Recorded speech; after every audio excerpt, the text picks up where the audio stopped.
Hello student, आज मैं आपको क्लास 11 1.2 का मैथ्स की एक्सरसाइज कराने लगी हूँ।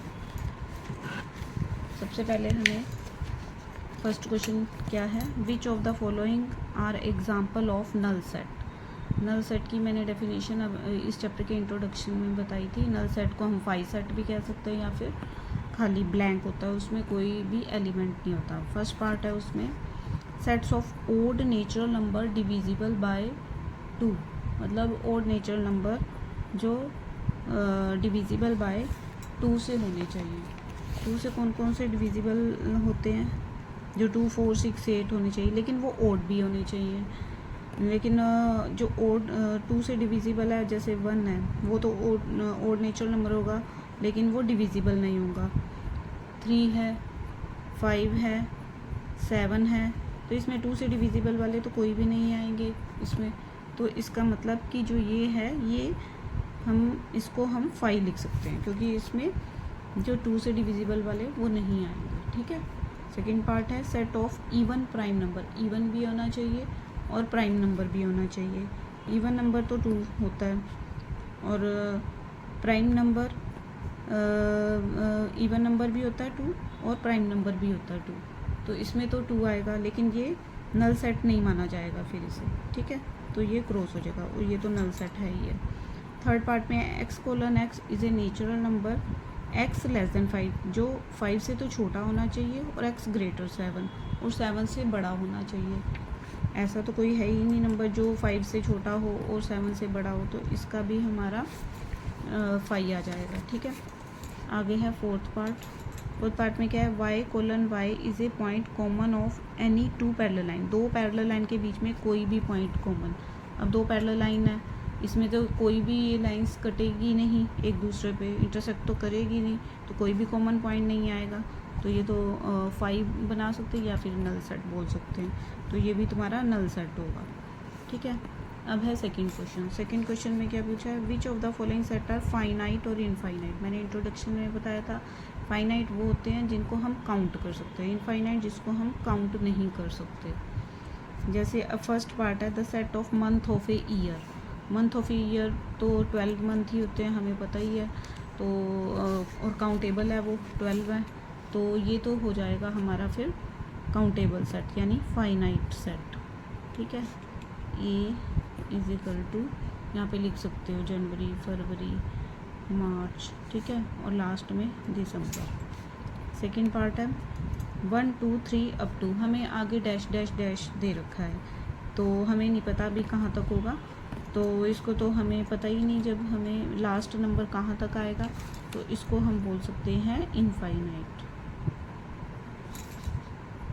थर्ड पार्ट है 1 2 3 अप टू 99 और 100, यानी इसका लास्ट नंबर भी हमें दे ही रखा है 99 100, 1 2 3 99 और 100। ठीक है, ये भी यानी हमें लास्ट नंबर दे रखा है, तो इसको हम बोलेंगे कि ये फाइनाइट सेट है। ठीक है, फोर्थ पार्ट है हमारे पास y:y is A point first को पढ़ लिया। The set of positive integer greater than 100, 100 से ग्रेटर देन तो बहुत सारे होते हैं, तो हम 101 102 उसने, लेकिन लास्ट नंबर नहीं हमें बताया। हाँ, तो डी पार्ट था हमारा सेकंड का D part, the set of all positive integer greater than 100, 100 से ग्रेटर देन 101 102 अप टू, मतलब बहुत सारे आएंगे, हमें इन्होंने लिखा नहीं है कि कहाँ तक आएंगे। ठीक है, तो इसको हम कौन सा सेट बोलेंगे, इनफाइनाइट, क्योंकि हमें क्योंकि ये काउंटेबल नहीं है, तो इसलिए ये इनफाइनाइट हुआ। आगे है fifth part, the set of prime numbers less than 99। Prime number होने चाहिए और वो लेस देन 99 होने चाहिए। प्राइम नंबर तो पता ही है हमें कौन कौन से होते हैं, 2 और 99 से छोटे आने चाहिए, 2 3 5 7 अप टू 97 आ जाएगा लास्ट। ठीक है, तो इसको तो हम काउंट ही कर सकते हैं, तो जिसको काउंट कर सकते हैं उसको क्या बोलते हैं, फाइनाइट नंबर्स हैं। ठीक है, आगे है थर्ड क्वेश्चन, थर्ड क्वेश्चन की क्या है स्टेटमेंट। अब state whether each of the following set is finite और इनफाइनाइट। अब ये सेट्स में बने हुए हैं, लेकिन हमें ये बताना है कि ये फाइनाइट है या इनफाइनाइट है, ठीक है। तो थर्ड पार्ट में क्या हो जाएगा हमारा, फर्स्ट पार्ट क्या है, the set of lines which are parallel to the X axis. मतलब जो भी सेट्स की जो लाइंस हैं, set of lines which are parallel to the X axis, मतलब पैरेलल होनी चाहिए वो सेट्स, जैसे X colon X which are parallel, मतलब ये हमारा होता है यहाँ पे, ये एक्स एक्सिस होता है, ठीक है, और ये वाई एक्सिस होता है, ठीक है। ये पैरेलल होती हैं, मतलब the sets of which are parallel to, ठीक है। तो इसके पैरेलल कितनी बन जाएंगी, 1 2 3 4, बहुत सारी बन जाएंगी, अप टू ऊपर तक बन जाएंगी, हमें नहीं पता कितनी बनेंगी, तो इसको हम काउंट नहीं कर सकते, तो इसको हम लिख देंगे कि ये इनफाइनाइट है, ठीक है। अब है सेकेंड पार्ट में क्या है, the set of letters in English alphabet. English alphabet तो हमें पता ही है, ए से जेड तक होते हैं, तो इसको तो हम काउंट कर ही सकते हैं, A B C up to Z. तो इसको हम क्या लिख सकते हैं कि ये कौन से सेट होंगे, फाइनाइट सेट, ठीक है। नेक्स्ट है the set of numbers in which are multiple of 5। ऐसे नंबर जो 5 के टेबल पर आते हैं, ठीक है, यानी कोई भी ले लो, जैसे 5 जो 5 से डिविजिबल हो, 5 10 15 20 अप टू 5 से डिविजिबल तो बहुत सारे होंगे, लेकिन हमें काउंटिंग तो उन्होंने बताई नहीं कहाँ तक, तो इन्फिनिटी भी लिख सकते हैं। तो इसका मतलब इसको हम काउंट नहीं कर सकते, इन्फिनिटी आ जाए, तो इसका मतलब ये हो जाएगा इनफाइनाइट, ठीक है। आगे है फोर्थ पार्ट। हाँ, फोर्थ पार्ट है हमारा, fourth, the set of animals living on the earth. Earth पे कितने एनिमल्स रहते हैं, अर्थ पे जितने भी एनिमल्स हैं सबकी पॉपुलेशन तो काउंट होती है इंडिया में, तो अर्थ पे हम जितने भी एनिमल हैं सबके नेम लगभग सबके पता ही होते हैं, ठीक है, और उनको काउंट भी कर सकते हैं, तो ये हो गया हमारा फाइनाइट सेट। फिफ्थ पार्ट में क्या है, the set of circle passing through the origin, जो ओरिजिन से पास कर रहा है, ठीक है। ये हो गया हमारा एक्स एक्सिस, इधर वाई एक्सिस, तो ये 0 0 यानी यहाँ से पास करेगा सर्कल, फिर यहाँ से पास करेगा, फिर यहाँ से, ऐसे करते करते बहुत बनेंगे, हमें नहीं पता हम ओरिजिन से कितने सर्कल को पास कर देंगे, तो इसको हम लिख सकते हैं कि ये इनफाइनाइट है।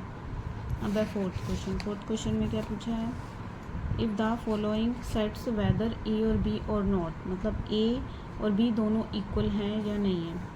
फर्स्ट पार्ट में क्या है, ए की जो एलिमेंट है ए बी सी डी, और बी के एलिमेंट है डी सी बी ए। देखो ए जो है इसमें वो बी के अंदर भी है, बी जो है वो बी के अंदर बी भी है, सी बी के अंदर भी है, डी डी के अंदर, मतलब वैसे आगे पीछे हैं लेकिन है तो सब में ही, तो फिर ये इक्वल माने जाते हैं, तो इसको माना जाता है A equal to B.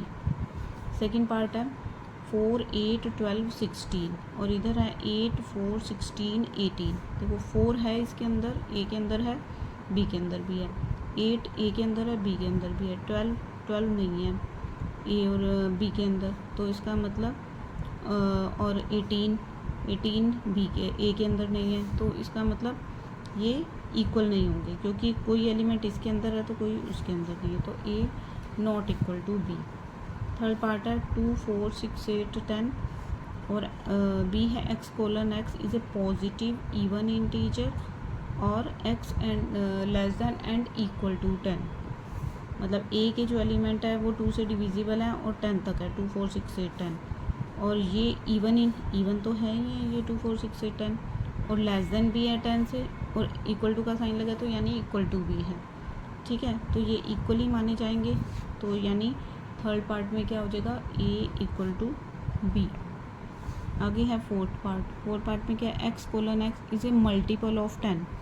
Multiple मतलब उस टेबल पे आना चाहिए, ठीक है, टेबल पे 10 आना चाहिए, तो बी के जो एलिमेंट है वो क्या है, 10 15 20 25 30 अप टू हमें ये नहीं पता कि आगे कहाँ तक लेना है, लेकिन वो 10 का मल्टीपल तो होना ही चाहिए, मतलब 10 के टेबल पे तो आना ही चाहिए। अब ये देखो 10 के टेबल पे 10 तो आता है, लेकिन 10 के टेबल पे 15 नहीं आता, फिर 20 आता है, 25 नहीं आता, फिर 30 आता है, आगे वाला नंबर नहीं आएगा। तो फिर इसका मतलब है कि ये भी इक्वल नहीं माने गए, तो A not equal to B fourth part में। अब आगे है फिफ्थ क्वेश्चन। फिफ्थ क्वेश्चन में क्या है, are the following pair of sets equal, मतलब जितने भी नीचे पेयर दे रखे हैं वो इक्वल हैं या नहीं है, गिव रीज़न, और उसका रीज़न भी बताना है कि ये इक्वल है तो क्यों है और नहीं है तो क्यों नहीं है। ठीक है, जैसे ए का हमें दे रखा है first part,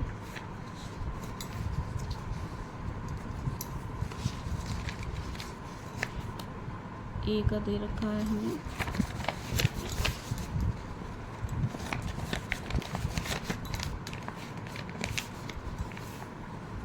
A is equal to 2,3 और B equal to x:x is a solution of x² + 5x + 6 is equal to 0। यानी ए के जो एलिमेंट है वो तो है 2,3 और इसके हमें फैक्टर बना के देख लेते हैं। इसके फैक्टर तुमने पहले बना ही रखे हैं 8, 9 में 2x + 3x + 6 is equal to 0, multiply करने पर 6 और प्लस करने पर 5, तो इसके बनेंगे x + 2 + 3 × x + 2 इक्वल टू 0, यानी x + 2 × x + 3 इक्वल टू 0, यानी x की वैल्यू आ गई -2 और -3। देखो इधर जो b के एलिमेंट आए हमारे पास -2 और -3, ठीक है, यानी ये दोनों इक्वल नहीं है, a के एलिमेंट 2, 3 और b के एलिमेंट -2, 3, और हमने रीज़न भी हो गया, हमने रीज़न के साथ ही इसको प्रूव कर दिया कि फैक्टर निकाल के, तो इसका मतलब ये क्या आ जाएगा, a not equal to b। ठीक है, रीज़न ये लिख देना, because your factor is not possible. अब है second part, a is equal to x:x is a letter in the word follow, मतलब जो a है वो इस लेटर के वर्ल्ड कौन कौन से हुए इसमें हमारे पास, हम इसको लिख सकते हैं f, जैसे हमने पहले किया हुआ है, F O L O repeat हो रहा है तो उसको नहीं लेंगे, और ये W, F O L और W। ठीक है, अब इसी तरह से B का पढ़ लेते हैं। B का क्या कहा गया है, y:y is a letter in the word wolf. Wolf के कौन कौन से एलिमेंट बनेंगे, एक तो W बनेगा, एक O बनेगा, एक L बनेगा, एक F बनेगा। अब देखो सेम सेम आ रहे हैं, W आ रहा है, W आ रहा है, L आ रहा है, L आ रहा है, O आ रहा है, O आ रहा है, F आ रहा है, F आ रहा है, तो इसका मतलब इसके भी 4 एलिमेंट, इसके भी 4 और दोनों सेम सेम ही हैं, तो A इक्वल टू B, तो ये तो इक्वल बन जाएंगे। थर्ड पार्ट है ये सिक्स्थ क्वेश्चन है अब हमारे पास, from the sets select equal sets, कि इसमें बताना है कि इनमें से ढूंढने हैं कि हमें इसके इक्वल कौन सा सेट बनेगा। हमें A B C D E F G H, A से H तक दे रखे हैं हमें सेट्स, और हमें बताना है कि कौन सा इसके इक्वल है। जैसे A का है 2, 4, 8, 12, देखो कोई और ऐसा है 2, 4, 8, 12 जिसमें आए 2, 4, 8, 12, 1, 2, 3, 4 में तो नहीं आता, क्योंकि इसमें 2 और 4 तो आ रहा है, 8 और 12 नहीं आ रहा। ठीक है, और C में 4, 8 आ रहा है, 12 आ रहा है, लेकिन इसमें 2 नहीं आ रहा। D में 3 आ रहा है, 1 आ रहा है, 4 आ रहा है, 2 आ रहा है, लेकिन 3 नहीं आ रहा, इसलिए A तो मुझे लगता नहीं किसी के इक्वल है। E की वैल्यू -1 और 1 आ रही है, इसमें नहीं आ रही। F की वैल्यू 0, A, ये भी नहीं आ रही। G की वैल्यू 1, -1, ये भी किसी में नहीं आ रही। H की वैल्यू 0, 1, वो भी इसमें नहीं आ रही। तो इसका कौन सा, इसको हम कैसे लिख सकते हैं, इसको हम कैसे इक्वल, हम इसके इक्वल तो ए का तो कोई भी इक्वल नहीं है, बी का देख लेते हैं 1 2 3 4। बी जैसे डी में आ रहा है 3 भी आ रहा है, 1 भी आ रहा है, 4 भी आ रहा है, तो बी और डी तो इक्वल है क्योंकि बी और डी के सेम एलिमेंट है। तो इसको हम लिख देंगे b is equal to D, क्योंकि बी और डी के सेम एलिमेंट है। और देख लो सी के एलिमेंट है 4 8 12 14, वो भी किसी में नहीं आ रहे तो सी को भी छोड़ देंगे। तो ई के हैं -1, इधर भी नहीं है, जी में है 1, -1, तो ई और जी इक्वल हो गए क्योंकि इसमें दो एलिमेंट सेम है। तो इसका आ जाएगा ई इज इक्वल टू जी। ठीक है, आगे तो कोई और एलिमेंट मिल ही नहीं रहा, 0 ए है, इसमें 0 1 है। ठीक है, तो ये एक्सरसाइज यहीं पे हम कंप्लीट करते हैं। तो नेक्स्ट वीडियो के लिए आप लाइक शेयर और सब्सक्राइब करना।